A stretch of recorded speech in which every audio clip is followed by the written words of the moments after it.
Welcome to English Storycast, your daily boost of clear, simple English. Let's begin. Hello, everyone, and welcome back to the show. Today, we are going to talk about the secret ingredient, the one thing that truly separates the people who achieve their English goals from the people who give up along the way. The secret ingredient, huh? I'm intrigued. Are we talking about a new learning method, a special grammar book? Nothing like that. It's actually much more personal. To explain it, I want you all to imagine something with me. Imagine that learning English is like building a car. Okay, building a car. So you're spending time on the parts. The grammar is the engine, the vocabulary are the wheels, the pronunciation is the paint job. All the things you have to do, the what. Exactly. You spend weeks, months, even years building this perfect, beautiful car. It has all the best parts. It looks amazing. It has the potential to take you anywhere you want to go. That sounds great. So what's the problem? The problem is that after all that work, you get into the driver's seat, you turn the key, and nothing happens. The engine won't start. You don't move an inch. Because you forgot the most important part. You never put any fuel in the tank. Precisely. All those parts, the grammar, the vocabulary, that's the what, the car itself. But the fuel is the why. It's the reason why you are building the car in the first place. And so many of us focus only on building a perfect car without ever stopping to find our fuel. And that's why the process can feel so empty sometimes. You're doing the work, but you feel like you aren't going anywhere. You start asking yourself that dangerous question. What am I really doing this for? Exactly. So in this episode, we're not going to give you more parts for your car. We're going to help you find the best, most powerful fuel for your journey. We are going to help you find your why. All right, so our car is beautifully built, but the fuel tank is empty. Let's talk about what this fuel actually looks like. It's essential to understand the difference between your what and your why. Right. The what is the easy part to see. It's the daily tasks. It's your list of irregular verbs, the grammar exercises in your textbook, the flashcard app on your phone. It's the action itself. Exactly. The what is the path you walk every day, but the why is your destination. It's your purpose. It's not the action, but the deep motivation behind that action. And this is where it gets personal because it's different for everyone. For some people, that why is very practical. Maybe it's professional. They want to achieve a goal, get that promotion, find a better job, or work for an international company. English is the key that opens that door. For others, the destination is connection. Their why is to travel the world and connect with new people without feeling a barrier. To be able to have a real conversation, to understand jokes, to feel like a local and not just a tourist. And for so many, it's driven by pure passion, a deeply personal why. It could be the desire to finally understand the lyrics of your favorite band, or to watch a movie in its original language and capture every detail, every emotion, just as the director intended. Yes, it could be to speak with a family member who lives abroad. It could even be the simple, powerful goal of proving to yourself that you can learn something new.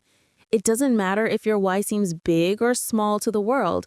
What matters is that it's big to you. That's the perfect way to say it. So the what is the path, but the why is the map that shows you where you're going and reminds you why you started walking when you get tired. So everyone listening is probably starting to think about their own why, their own destination. But having a map is one thing. Being able to truly feel what it's like to arrive at that destination, that's a whole other level of power. You mean making it feel real, not just keeping it as an abstract idea in your head. How exactly do we do that? With a simple but incredibly profound technique, visualization. The goal is not just to think about your why, but to live it in your mind for a few moments. Our brains are amazing. A vividly imagined experience can create the same positive emotions as a real one. So you're creating a positive emotional connection to the goal. Let's try it. How would someone visualize their why? Okay, let's take the professional goal. Don't just think, I want a better job. I want you to close your eyes if you can and imagine you were already there. It's 6 months from now. You're in an important meeting and your boss asks for your opinion. And you don't panic. You don't search for the words. Exactly. You calmly and confidently give your idea in clear English. You see your colleagues nodding, impressed. Now focus on that feeling of pride, of confidence, of being valued. That is the fuel. Okay, let's do another one. What if your why is travel? Don't just picture an airplane. No. Picture yourself on a busy street in a city you've always dreamed of visiting. Feel the energy of the crowd. Hear the sounds. You walk up to a little food truck and order exactly what you want. You ask a question and you understand the reply perfectly. And you feel that spark of human connection, the freedom of being independent, of being able to navigate the world on your own terms. That's it. That's the feeling. This exercise takes your why from being an idea in your brain to a feeling in your heart. And when your English practice is connected to a powerful, positive emotion, It stops being a chore and starts being a choice, a step towards that feeling. precisely. And now that we can feel our why, the next step is to make it tangible, to make it something we can see every single day. Okay, so that visualization exercise is incredibly powerful for filling your emotional tank. But let's be honest, that powerful feeling can fade during a busy week. So our next strategy is about capturing that feeling and turning it into something physical. Something we can see and touch, not just remember? How do we do that? We are going to write what I call a purpose statement. It is one clear, powerful sentence that summarizes your entire reason for learning English. Think of it as your personal mission statement. A mission statement for learning English. I love that. It sounds very official and important. Is there a formula to write it effectively? Yes, and it's a very simple one that connects the action to the emotion. The formula is, I am learning English so that I can, here you insert your goal, which will make me feel, here you insert the emotion. Okay, let's try that with our examples. For the person with the professional goal, They could write, I am learning English so that I can confidently lead the new international project, which will make me feel respected and proud. and the world traveler, I am learning English so that I can travel solo through Europe for a month, which will make me feel independent and free.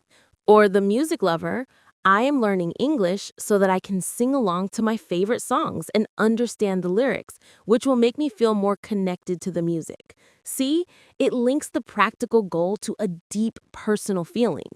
That is so powerful. So once you have this perfect sentence, what's the most important thing to do with it?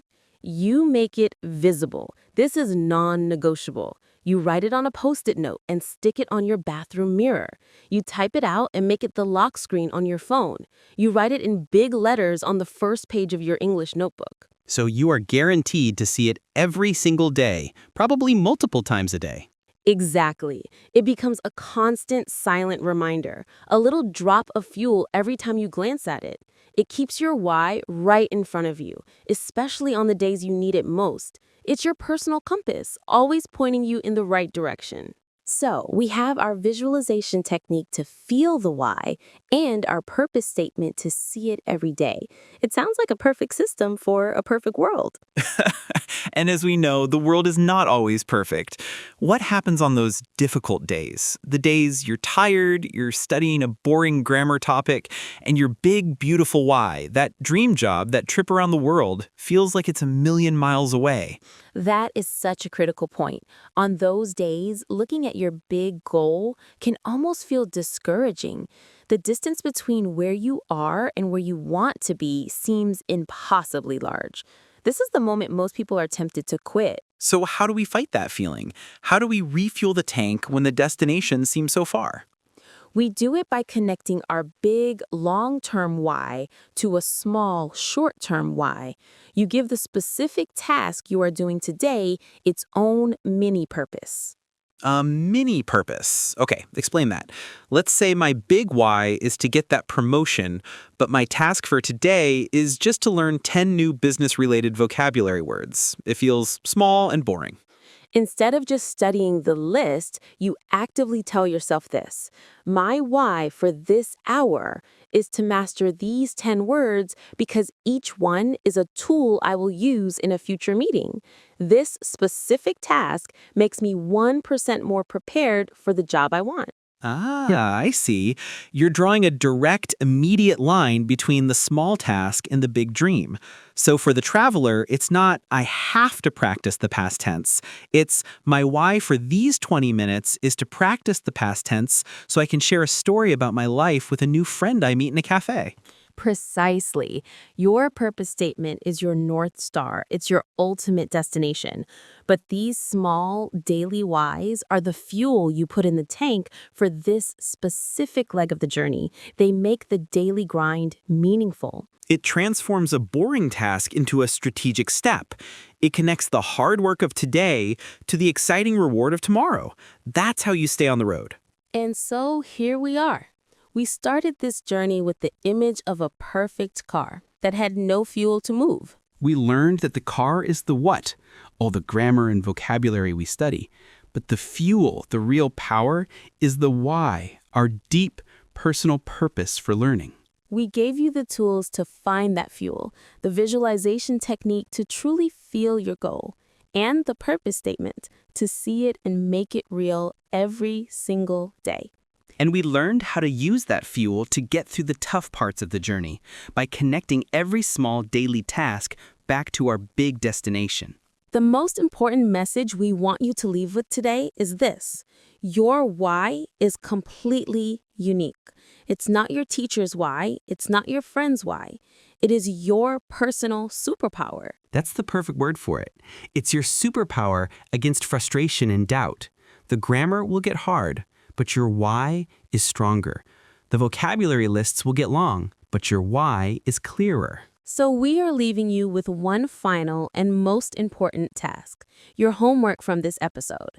When you finish listening, we want you to take 5 minutes of quiet time.